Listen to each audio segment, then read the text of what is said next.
Karen thought destroying my retirement lawn was just harmless fun, until she discovered what happens when you mess with an electrician who knows exactly how deep concrete foundations go.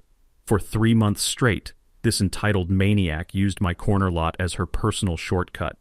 Every morning, white BMW X5 roaring across my $2,000 Kentucky bluegrass like she owned the place. The screech of tires shredding my irrigation lines, diesel exhaust poisoning my morning coffee, the wet crunch of destroyed dreams under German engineering. I tried talking. She threatened me. I tried signs. She destroyed them. I called police. They said civil matter. What Karen didn't know? I'd just discovered something very interesting about where my property line actually ended, and where her daily route began. One strategically placed concrete bollard later. $80,000 BMW became expensive modern art.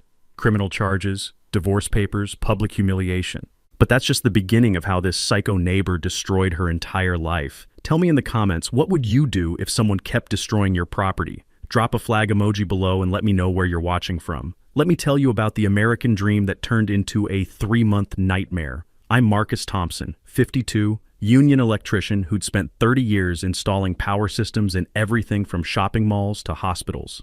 My specialty? Making sure things stayed exactly where they were supposed to be.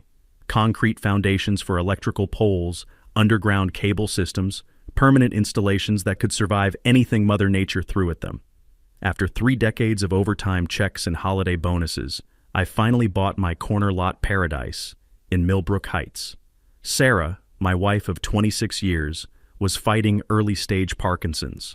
Her world was shrinking, couldn't drive long distances, couldn't tend her beloved garden anymore. This lawn would be our sanctuary, our place to heal.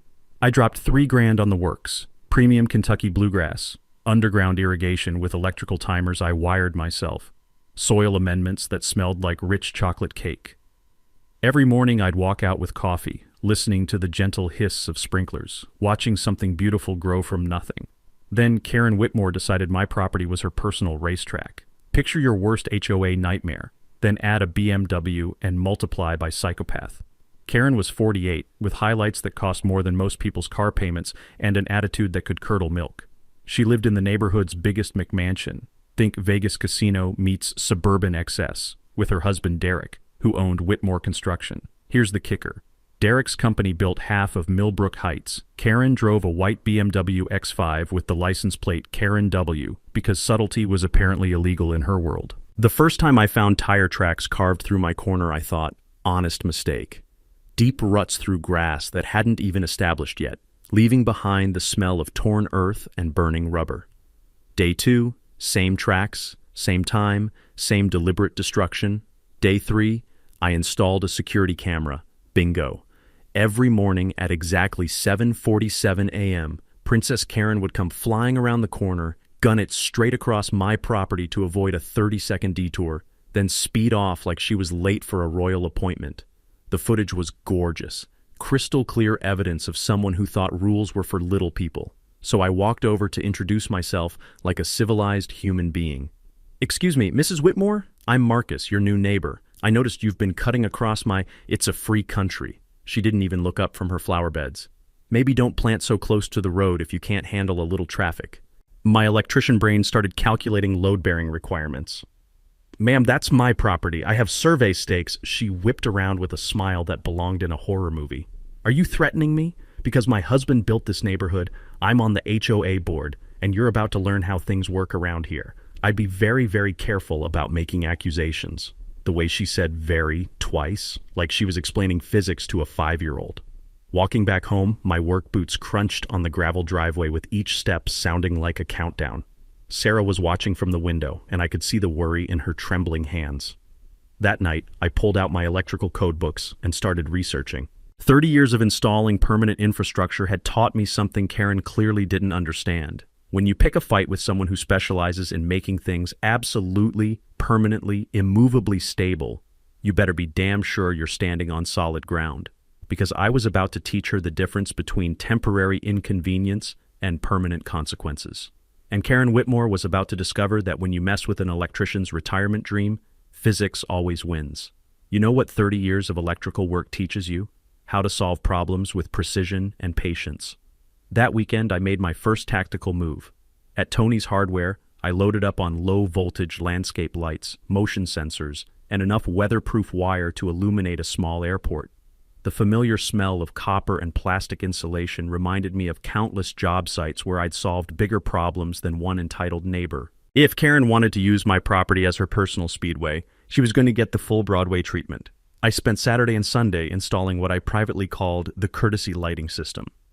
8 motion-activated floodlights positioned every 6 feet along my property line, triggered by anything larger than a house cat. Each connection was perfect, watertight, code-compliant, and designed to last 20 years. The satisfying click of weatherproof connectors brought back memories of my apprentice days when my foreman taught me that residential low-voltage lighting doesn't require permits in most areas, making it the perfect legal solution for property security. Monday morning, 7:47 a.m. sharp, Karen's BMW comes screaming around the corner, hits the first motion sensor, and boom, 8,000 lumens of pure white light turn her windshield into a miniature sun. The shriek of her brakes was better than my morning coffee. She sat there for 30 seconds, probably seeing spots, then gunned it through anyway, her engine roaring like an angry bear. Tuesday brought the same light show, but this time she laid on the horn like she was announcing the apocalypse. The sound echoed off the neighboring houses, and I saw curtains twitching as people peered out to see what the commotion was about. Wednesday, I added a professional private property electronic surveillance sign right where she couldn't miss it. The smell of fresh metal and vinyl reminded me of job sites where proper signage prevented accidents and liability issues. That's when Karen declared war. Thursday night, I'm settling in to watch the 11 o'clock news when my security system starts chirping like an angry bird. There's Karen, dressed head to toe in black like some suburban ninja, systematically kicking over my landscape lights with the enthusiasm of a toddler having a meltdown. The infrared camera caught everything in beautiful detail, her face twisted with rage, her designer shoes making contact with $800 worth of equipment, even the moment she realized the little red recording light was blinking at her. But here's where my electrical background saved me. I hadn't just installed lights, I'd installed a backup battery system, something I'd learned from years of working on emergency lighting in hospitals. When the main power gets cut, the backup kicks in automatically. So while Karen was busy destroying my primary lighting, my secondary cameras kept rolling, capturing every kick, every muttered curse word, every moment of deliberate vandalism in high-definition glory. Friday morning brought an official HOA complaint in my mailbox. Excessive lighting disturbing neighborhood tranquility and creating safety hazards. Signed by Karen Whitmore, HOA treasurer. The paper felt cheap between my fingers, like her arguments. I called my insurance company and filed a vandalism claim. Then I called Tony. "Marcus, you beautiful genius," Tony said in his thick Brooklyn accent, the sound of power tools humming in the background of his shop. "This crazy broad's been collecting enemies like baseball cards. Half the neighborhood's been in here bitching about her." That afternoon, Tony introduced me to Mrs. Patterson, 78 years old and sharp as a new wire stripper. She'd been documenting Karen's reign of terror for 2 years, keeping detailed notes in a little spiral notebook with the dedication of a professional engineer. She filed complaints about my bird feeders, Mrs. Patterson said, the warm scent of her homemade chocolate chip cookies filling Tony's shop. Apparently they're attracting vermin and lowering property values. Last week she tried to get my mail carrier fired because he cut across her precious lawn to avoid her sprinkler system. But here's where everything changed. While Karen was busy playing Midnight Vandal, my insurance investigator showed up to assess the damage. These guys don't just look at broken lights. They examine everything with the thoroughness of a building inspector. And when this investigator started measuring distances and checking property lines with his laser equipment, he paused at my corner markers. "Mr. Thompson," he said, adjusting his measuring device with the precision I recognized from my own tool use, "I think you might want to have a professional survey done. These property markers look significantly off." The metallic taste of anticipation filled my mouth. Karen had just handed me something bigger than a vandalism claim. She'd given me the key to her entire operation. That night, I started researching concrete bollards with the same methodical approach I'd used for electrical installations my entire career. Permanent solutions require permanent foundations. That insurance investigator's comment about my property markers kept me staring at the ceiling all night. 30 years of electrical work had drilled one rule into my skull. When a professional with precision instruments says something's wrong, you damn well better listen. Monday morning, I called Pete, my old union buddy who'd switched to commercial surveying after his back gave out from crawling through too many electrical conduits. The gravelly sound of his voice and the faint smell of cigarette smoke through the phone brought back memories of job sites where we'd learned that property surveys are public records, information any homeowner can access for the cost of photocopying. "Marcus, you paranoid son of a bitch," Pete laughed. "But yeah, I'll squeeze you in. Union discount, naturally." Before Pete could get out there, I decided to do some detective work. The county clerk's office reeked of old paper and industrial floor wax, with fluorescent lights that buzzed like angry wasps. The same electrical hum I'd heard in every municipal building I'd ever wired. What I discovered in those dusty files made my hands shake with rage. The original 2019 survey showed my property line running a full 12 feet further east than the current markers indicated. But the real smoking gun was an amended survey from 2020, signed by Derek Whitmore, licensed contractor, with a bureaucratic note about correcting measurement errors for municipal compliance. Correcting errors, my ass. Derek had literally moved my property line to give his precious wife more room to drive. Wednesday brought Pete and his crew with equipment that made my laser level look like a Fisher-Price toy.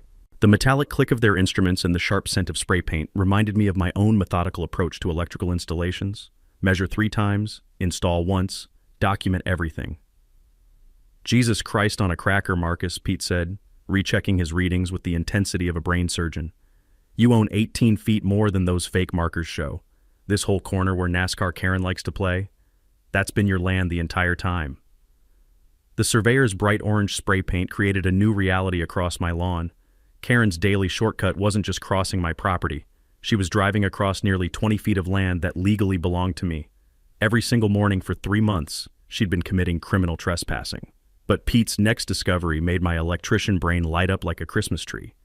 "See that fancy retaining wall with the decorative stonework?" Pete pointed toward Karen's landscaping masterpiece. "The whole damn thing sits 4 feet onto your property. Cost probably 15 grand to build, and it's been illegal since day one."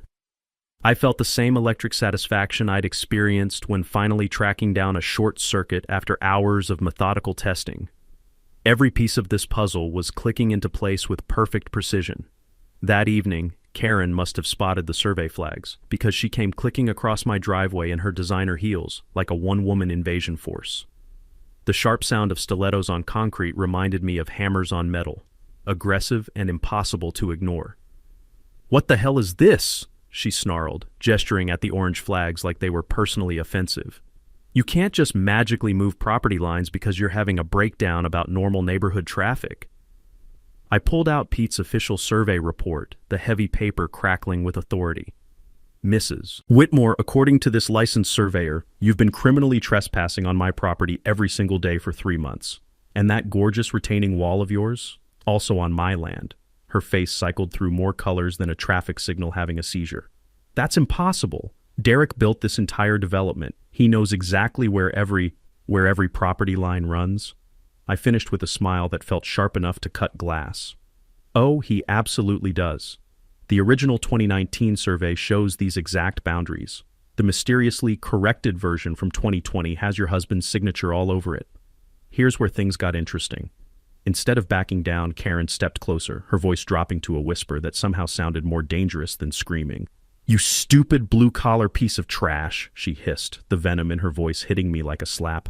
"You think you can waltz into our neighborhood and start making demands? Derek and I own this place. We decide who belongs here and who doesn't. And people who cause problems for us, well, they tend to find life gets very, very difficult." The smell of her expensive perfume mixed with the metallic taste of pure fury in my mouth. This wasn't just about property lines anymore. This was about power, class, and who got to decide the rules. After she stormed off, leaving the evening air poisoned with threats and entitlement, I made 2 phone calls. First to my insurance company's legal department, who explained that systematic property fraud often involved entire networks of corruption. Second call was to a concrete contractor I'd worked with on commercial jobs, because some problems require permanent solutions. Karen's promise to make my life very, very difficult wasn't just a threat. It was a preview of coming attractions. Friday morning, I'm savoring my coffee and admiring my perfectly surveyed property lines when a white city truck rumbles into my driveway like a municipal tank. Out steps Dave Morrison, code enforcement officer with a clipboard and the dead-eyed expression of someone who's given up on justice. "Mr. Thompson, Anonymous complaint about unpermitted electrical installations creating safety hazards. The metallic taste of bureaucratic corruption replaced my morning brew. What installations? Dave gestured toward my landscape lighting like he was identifying evidence at a crime scene. Motion-activated flood lighting, underground wiring systems, potential commercial-grade equipment in residential zoning. Anonymous complaint. Right. I could practically smell Karen's vanilla perfume wafting off his clipboard. Those are standard low-voltage landscape lights, I explained, drawing on 30 years of electrical expertise. Everything's code compliant. I'm a licensed union electrician. But Dave wasn't interested in facts. He pulled out a measuring tape and started documenting my installations with the mechanical precision of someone following orders rather than regulations. The sharp sound of metal tape snapping back reminded me of every legitimate code inspection I'd ever passed, except this felt like theater. $1,200 fine for unpermitted electrical work. 10 days to remove everything or face escalating penalties. Here's where my background saved me. Decades of permit applications had taught me that residential low-voltage lighting under 30 volts requires no permits in our municipality, a fact I'd triple-checked before installing the first fixture. But something about Dave's demeanor triggered my troubleshooting instincts. Dave, quick question. Where do you golf? His pen froze mid-signature. What's that got to do with anything? Neighbor mentioned seeing you at Millbrook Country Club. Beautiful course. The flush creeping up his neck was more revealing than any confession.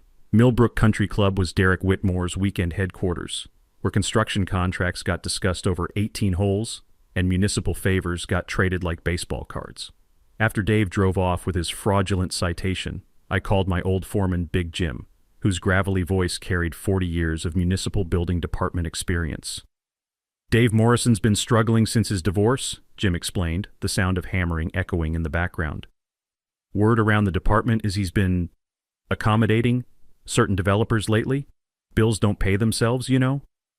The stench of corruption was getting thicker than summer asphalt. That afternoon, I filed a Freedom of Information Act request for all building complaints from the past 18 months. When the city clerk handed me a stack of photocopied papers that smelled like toner and broken dreams, I understood the true scope of Karen's operation.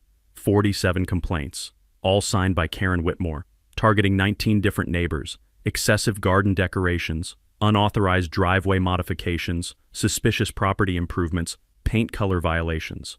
The woman had weaponized municipal bureaucracy like a suburban dictator, and Dave Morrison had been her willing enforcer in at least 12 cases. But then I found the smoking gun that made my electrician brain light up like a Christmas tree. 3 months ago, Dave had signed off on Derek's $1 million addition project, the same timeline when those property surveys got mysteriously corrected, without requiring a single permit revision or inspection delay. A project that normally takes 6 months of bureaucratic red tape sailed through Dave's office in 3 weeks. The coincidence was more obvious than a short circuit in a thunderstorm. I called Tom Rodriguez, the city's head electrical inspector, a straight shooter I'd worked with on commercial projects for 15 years. Power tools hummed in the background when he answered, the familiar sound of honest work being done right. Marcus, retirement boring you already? Tom, I need a second opinion on some residential lighting. Professional courtesy? 30 minutes later, Tom stood in my yard with his own precision instruments, examining my installations with the thoroughness of a surgeon. His expression shifted from professional interest to barely contained outrage. This is museum-quality work, Marcus. Better than 90% of commercial installations I inspect. He held up Dave's citation like it was contaminated. Whoever wrote this either failed electrical code certification or they're deliberately lying. But here's the plot twist that changed everything. While Tom was documenting Dave's fraudulent inspection, his radio crackled with an emergency call. Major electrical fire at Derek Whitmore's latest construction site. Faulty wiring, no permits on file, potential criminal negligence. The irony was so perfect it tasted like victory. Tom's official report to the city that evening didn't just exonerate my installations. It triggered a full internal investigation into Dave Morrison's recent inspection decisions and his suspicious relationship with certain local developers. That night, I finalized my concrete bollard specifications with the same methodical precision I'd brought to electrical installations my entire career. Every measurement perfect, every regulation satisfied, every detail designed for permanent results. Because Karen was about to discover that some people build things that last forever. The professional survey results that Pete delivered Monday morning didn't just confirm my suspicions. They blew the lid off a property theft operation that would make a con artist weep with admiration. "Marcus, sit down for this," Pete said, spreading blueprints across my kitchen table with the solemnity of a coroner delivering bad news. The papers crackled with official authority, and the smell of fresh ink mixed with my coffee created an oddly ceremonial atmosphere. The numbers were staggering. I didn't just own 8 or 12 feet more than those fake markers indicated. I owned 18 feet beyond what Karen thought was her territory.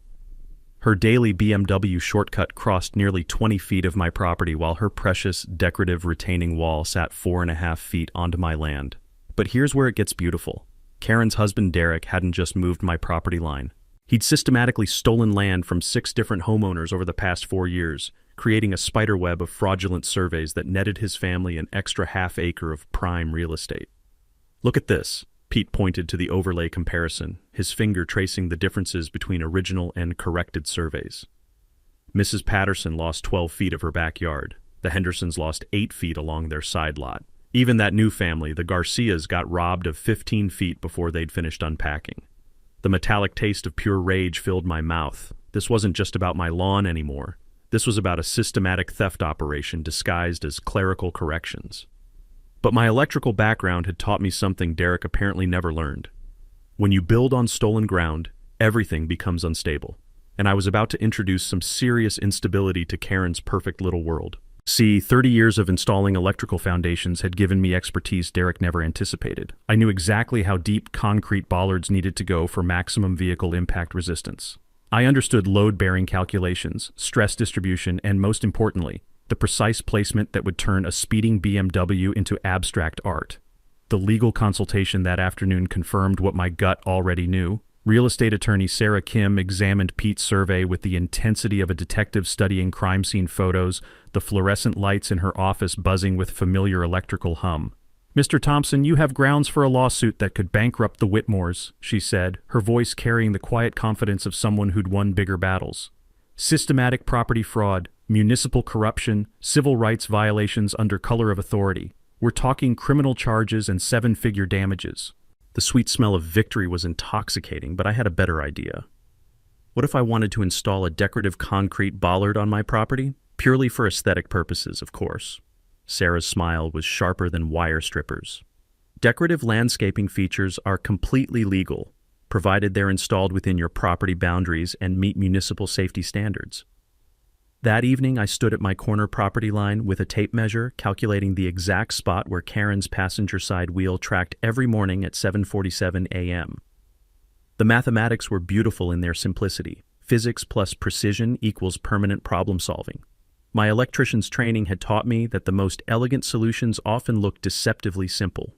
One decorative concrete bollard, professionally installed according to commercial electrical pole standards, positioned exactly where momentum and stupidity would intersect at 25 miles per hour. The foundation would go 5 feet deep with rebar reinforcement, the same specifications I'd used for electrical installations that needed to survive hurricanes.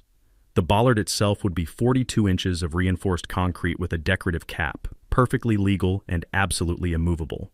Karen's illegal shortcut was about to become the most expensive driving lesson in municipal history. And the beautiful part? She was going to do it to herself. Some people plan revenge. I engineer permanent solutions.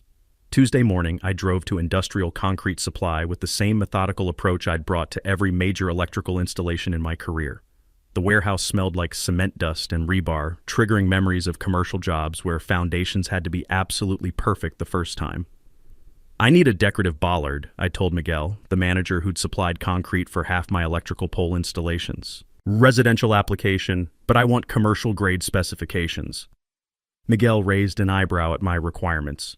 42 inches tall, 8-inch diameter, reinforced core, decorative granite cap. "Jesus, Marcus, you planning to stop a tank?" "Just want something that'll last," I said, the taste of anticipation metallic on my tongue. The technical specifications were beautiful in their precision. Foundation depth, 5 feet extending below the frost line for permanent stability. Rebar reinforcement, 4 half-inch steel bars running the full height, cross-braced every 18 inches. Quickset concrete, 4,000 psi compressive strength, the same standard I'd used for electrical installations that needed to survive hurricane-force winds. Wednesday brought the legal team assembly. Real estate attorney Sarah Kim had connected me with a surveyor willing to testify about fraudulent boundary alterations, while my insurance company's investigator documented every piece of evidence we'd collected. The conference room smelled like fresh coffee and expensive legal pads, but the atmosphere crackled with the electricity of impending justice. The beauty of this approach, Sarah explained, spreading documents across the mahogany table, is that decorative landscaping elements are protected speech under municipal aesthetic regulations. As long as your bollard meets safety standards and stays within your property boundaries, Karen can't touch it legally. But I wasn't just relying on legal protection. My electrical background had taught me that backup systems prevent catastrophic failures, so I'd recruited a community network that would make Karen's retaliation attempts impossible. Mrs. Patterson had organized what she called the Millbrook Neighborhood Defense Committee, which sounded official enough to make HOA board members nervous. Tony's hardware store became our unofficial headquarters, where the smell of motor oil and metal shavings mixed with the excitement of neighbors who'd finally found someone willing to fight back. "That woman's been terrorizing this neighborhood for 4 years," said Dave Henderson, whose backyard had been stolen 8 feet at a time. "If you can stop her, you've got my full support." The Garcias, who'd lost 15 feet of their property before they'd even finished unpacking, offered to document everything from their security cameras.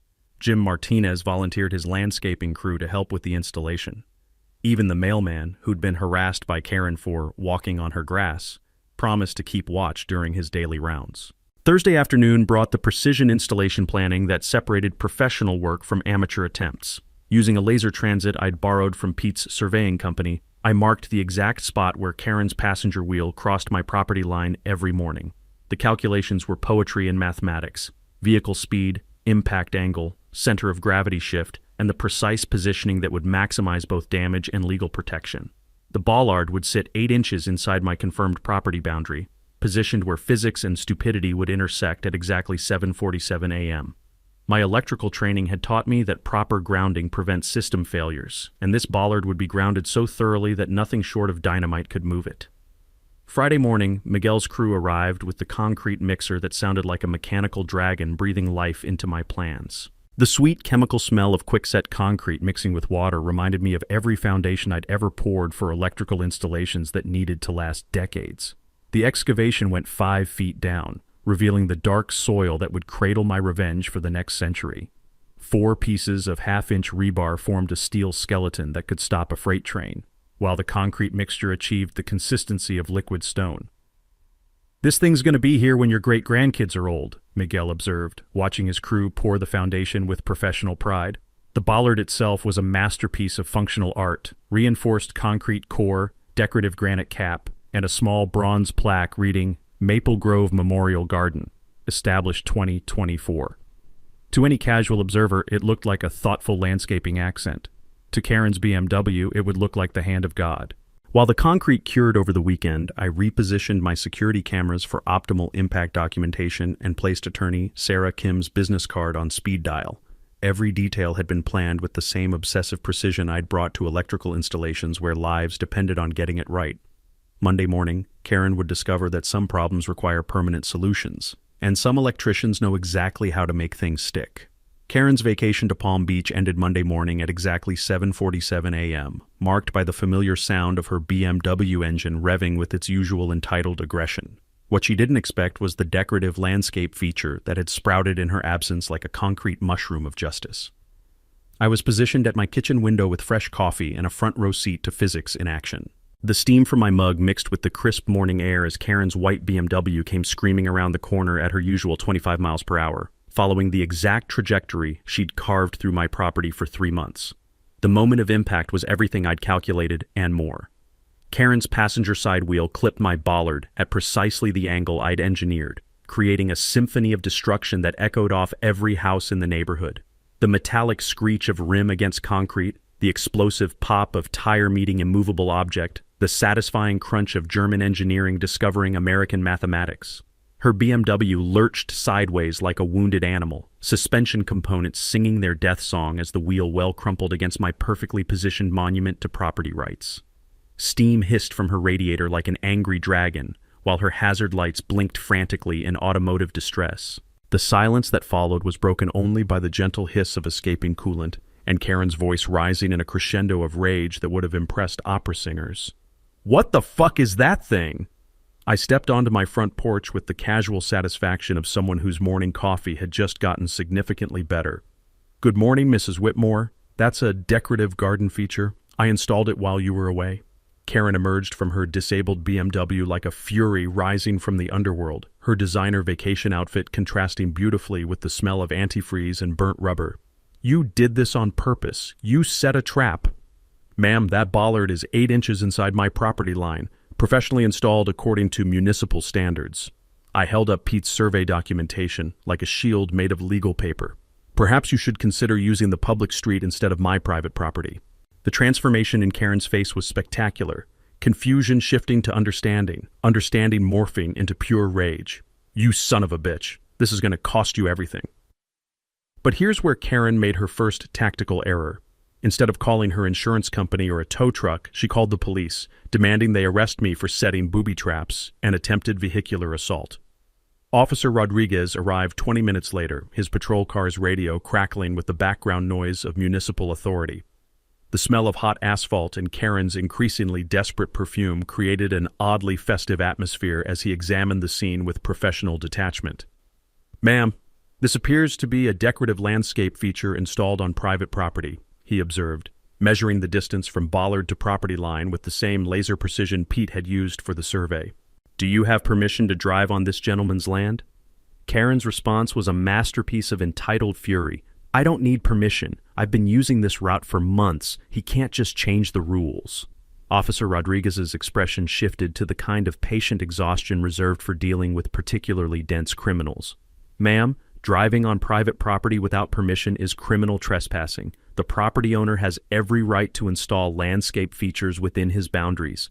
That's when Karen played her trump card, pulling out her phone to call Derek with the desperate energy of someone whose world was collapsing in real time.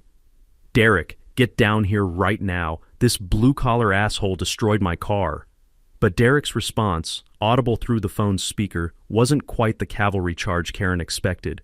"Jesus Christ, Karen, what did you do now? I'm in the middle of a code enforcement investigation. Handle it yourself." The color drained from Karen's face faster than coolant from her radiator. Derek hanging up on her in front of witnesses was more devastating than the actual car damage. Officer Rodriguez completed his report with the bureaucratic efficiency of someone who'd seen this exact scenario play out countless times. No charges filed, incident classified as driver error on private property, insurance claim responsibility falling squarely on Karen's shoulders. After the tow truck hauled away her wounded BMW, leaving only the lingering scent of defeat and expensive perfume, Karen stood in my driveway like a general surveying a lost battlefield. "This isn't over," she whispered, her voice carrying the kind of quiet venom that promised escalation beyond anything we'd experienced so far. But I had something she didn't. A community of allies, legal documentation, and the kind of methodical planning that comes from 30 years of solving problems that have to work the first time. That evening, Mrs. Patterson organized an impromptu bollard appreciation party in my backyard, where the smell of barbecue and the sound of neighbors laughing created the exact opposite atmosphere of Karen's morning meltdown. The war was just beginning, but the first battle belonged to physics, precision, and the power of knowing exactly where your property lines end. Karen's promise that this isn't over wasn't just a threat. It was a declaration of total war. And like most desperate people backed into a corner, she was about to make the kind of mistakes that turn property disputes into felony charges. Wednesday afternoon, I'm replacing a sprinkler head damaged by Karen's automotive encounter with my bollard when Mrs. Patterson shuffles over with the urgency of someone carrying nuclear secrets.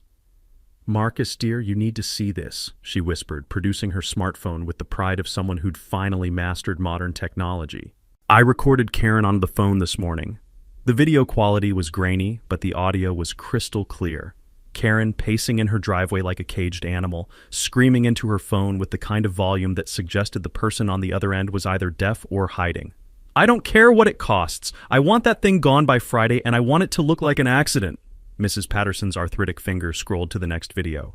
"This one's even better. Same day, different call." Karen's voice dropped to a conspiratorial whisper that carried farther than her shouting. Make it look like emergency utility work. Gas leak, water main break, whatever. I'll handle the paperwork with the city. The metallic taste of impending victory filled my mouth. Karen wasn't just planning vandalism. She was orchestrating fraud on a municipal level.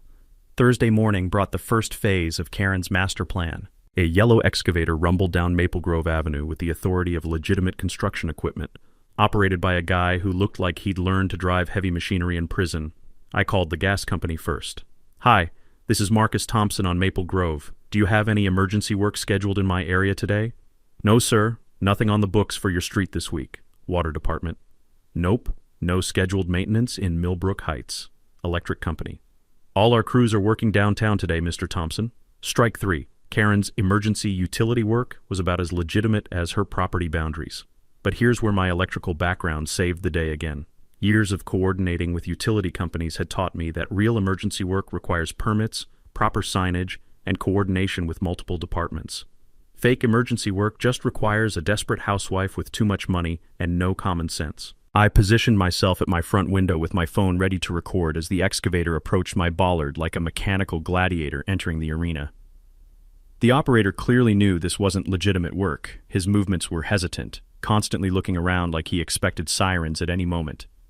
Then Karen appeared, marching across my lawn in designer boots completely inappropriate for construction site supervision. The smell of diesel exhaust mixed with her aggressive perfume created an oddly toxic atmosphere as she pointed at my bollard, like a general ordering artillery strikes. Right there! Make it look like you're repairing a gas leak. That's when I called 911. Emergency services? What's your emergency? I have someone operating heavy machinery on my property without permission, claiming to be doing utility work that no utility company authorized. The police response was faster than Karen's BMW used to be. 2 patrol cars and a supervisor arrived just as the excavator's bucket made contact with my bollard, creating sparks that looked appropriately dramatic for the cameras now recording everything. Officer Martinez stepped out of his patrol car with the weary expression of someone who'd dealt with Karen before. Ma'am, do you have permits for this excavation work? Karen's attempt at innocent confusion was Oscar-worthy. Officer, this is emergency utility repair, gas leak detection. Which utility company? The pause that followed was longer than Karen's usual attention span. The city sent them. Officer Martinez pulled out his radio and made the calls I'd already made, confirming what we all knew. No utility work was scheduled, no permits had been issued, and no gas leaks existed anywhere near my property. But the beautiful part was yet to come. The excavator operator, faced with potential criminal charges, decided to save his own skin by producing his phone and playing the recording of Karen offering him $10,000 cash to accidentally damage my landscaping while making it look like legitimate utility work. Karen's voice crystal clear through his phone speaker.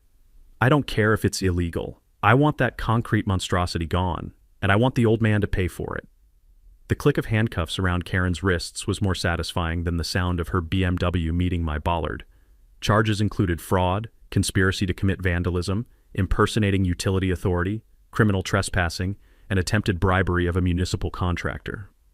The excavator operator, facing his own charges, revealed that Derek had been involved in the planning, providing fake utility company letterhead and municipal work orders. The conspiracy reached deeper than anyone had imagined. As Karen was loaded into the patrol car, her final words were directed at me through gritted teeth. You have no idea what you've started, you pathetic blue-collar piece of garbage. But I knew exactly what I'd started. The systematic destruction of a criminal enterprise that had been terrorizing my neighborhood for years. That evening, local reporter Janet Williams knocked on my door with the hunger of someone who'd scented a Pulitzer Prize in the making. The monthly city council meeting had never seen a crowd like this. Standing room only, 3 local TV stations with cameras rolling and an atmosphere charged with the electricity of long-awaited justice. The municipal building's fluorescent lights buzzed overhead like angry wasps as nearly 200 residents packed into a space designed for 50. Karen arrived 20 minutes late with a legal team that probably cost more than my annual retirement income. Her lead attorney, Richard Pemberton, carried himself with the arrogance of someone who'd never lost a case involving blue-collar defendants. The smell of expensive cologne and legal desperation followed them to the front row like a toxic cloud. City Council Chairman Bob Mitchell called the meeting to order with the nervous energy of someone who knew he was about to witness either justice or a complete clusterfuck. We're here to address property boundary disputes and municipal code enforcement practices in the Millbrook Heights development. Pemberton stood up like he was addressing the Supreme Court instead of a small-town council meeting. Chairman Mitchell, my client has been the victim of a targeted harassment campaign by Mr. Thompson, who has deliberately created dangerous obstacles on public thoroughfares to cause property damage and personal injury. The legal terminology sounded impressive until you realized it was complete bullshit wrapped in expensive vocabulary. Furthermore, Pemberton continued, his voice carrying the kind of condescension that made my electrician hands itch for wire strippers. Mr. Thompson's so-called decorative bollard represents an attractive nuisance and public safety hazard that the city has a responsibility to remove immediately.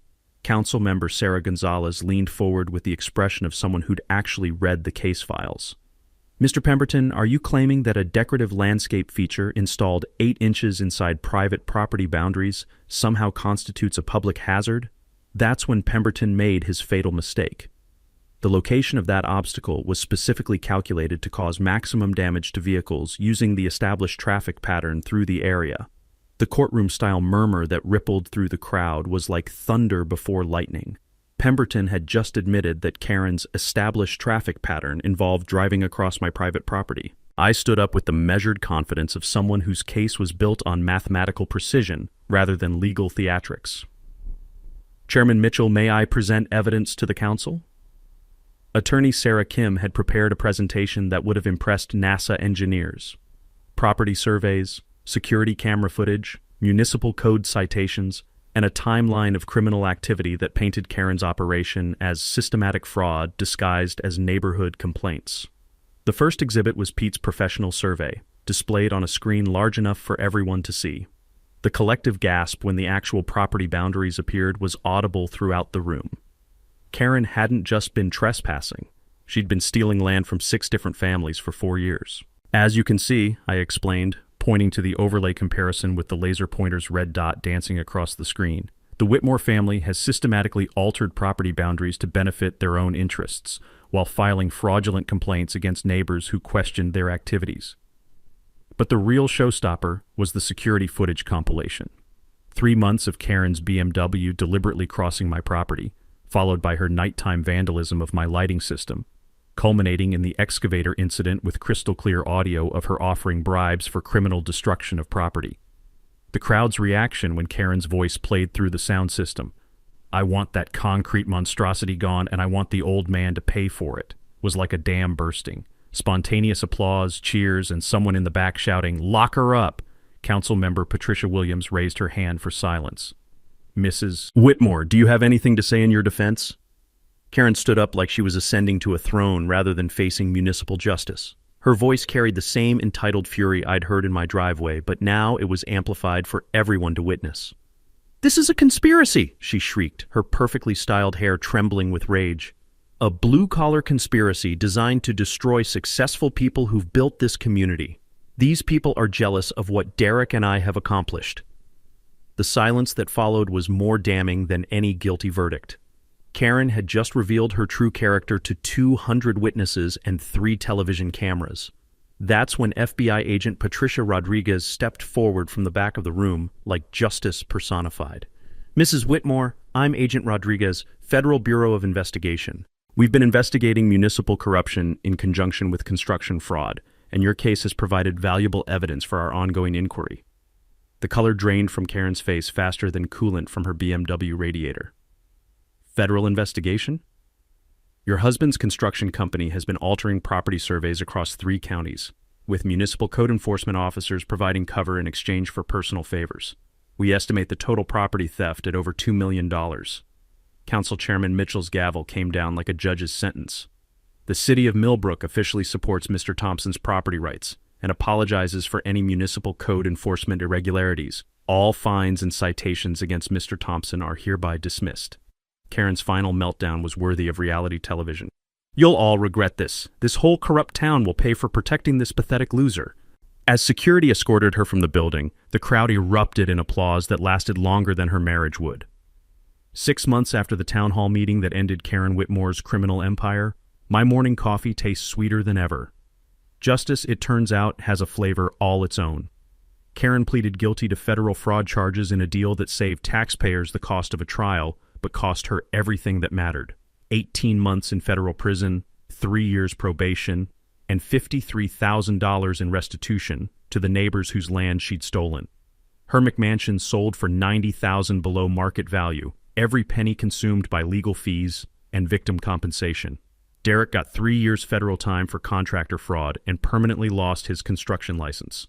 The FBI investigation my little Bollard triggered revealed a property theft network spanning 4 counties, involving 17 municipal employees and stealing over $3 million in land value from working families. Sometimes small acts of resistance topple entire criminal empires. But the real victory wasn't watching Karen get handcuffed. It was watching my neighborhood bloom into the community it was always meant to be. I donated my entire $38,000 settlement to establish the Millbrook Neighborhood Justice Fund, providing free legal resources for residents facing contractor fraud, property disputes, or municipal corruption. Mrs. Patterson became our volunteer coordinator, applying the same meticulous documentation skills she'd used to bring down Karen. Our first case helped the Martinez family recover $22,000 from a roofing scam. Our second stopped a developer from stealing playground space from the elementary school. Our third provided legal support for elderly residents targeted by predatory contractors. Knowledge shared becomes power multiplied. Sarah's transformation has been the most beautiful part of this whole journey. Once the stress of our property war ended, her Parkinson's symptoms stabilized dramatically. She started an herb garden next to my famous bollard, where the sweet smell of rosemary and thyme mingles with the satisfaction of victory every morning. Her laughter, which had been missing for months during Karen's reign of terror, now fills our backyard during evening barbecues with neighbors who've become genuine friends. My bollard achieved fame beyond anything I'd imagined. The bronze plaque now reads, Millbrook Memorial to Community Justice, where neighbors stand together, Este 2024. Electrical contractors bring apprentices to see what happens when technical knowledge serves moral purpose. Property rights organizations use our story in training seminars. Law schools teach our case as an example of effective grassroots legal strategy. Tony's hardware store became our unofficial community center, where the familiar smell of WD-40 and the sound of neighbors solving problems together creates an atmosphere of genuine mutual aid. He now offers monthly workshops on property rights, evidence documentation, and basic legal procedures. Turns out our neighborhood was full of teachers, accountants, nurses, and craftspeople whose combined skills could solve almost any problem. The Garcia family used their settlement to open Bollard Cafe, which has become our weekly gathering spot where community business gets done over exceptional coffee and Maria's homemade empanadas. Dave Henderson started a neighborhood watch program that's eliminated petty crime entirely. Even our mail carrier, who endured years of Karen's harassment, now stops for coffee and updates on community projects. But my proudest achievement is personal. I've become the neighborhood's go-to consultant for property rights and municipal advocacy. My electrical background provided the technical foundation, but these neighbors taught me that expertise becomes powerful when it serves community justice rather than individual profit. Last week, a young couple with twin toddlers moved into Karen's old house. They seem wonderful, respectful, community-minded, eager to contribute. But I noticed their contractor installing a fence that might encroach on the Patterson property line, and Mrs. Patterson has already started taking her signature detailed photographs. Some lessons bear repeating, and some communities are worth protecting. The bollard still stands proud in my corner garden, decorated with Sarah's flowers and surrounded by the laughter of children who play freely in a neighborhood where bullies no longer rule. Every morning when I walk out with my coffee, I'm reminded that sometimes the most permanent solutions start with one person willing to dig deep foundations for justice. Drop your worst HOA or neighbor nightmare in the comments below. I read every story personally, and some of you might inspire the next episode of HOA Stories. Your voice matters, and your story deserves to be heard. Subscribe to HOA Stories and hit that notification bell for more tales of regular people fighting back against entitled neighbors, corrupt systems, and petty tyrants. Because sometimes the best revenge is building something that lasts forever. We appreciate you spending your time with us on HOA Stories, where HOA Karens finally get checked. If you enjoyed today's drama, hit like, comment on your favorite part below, and don't forget to subscribe so you'll be the first to catch our next HOA Showdown.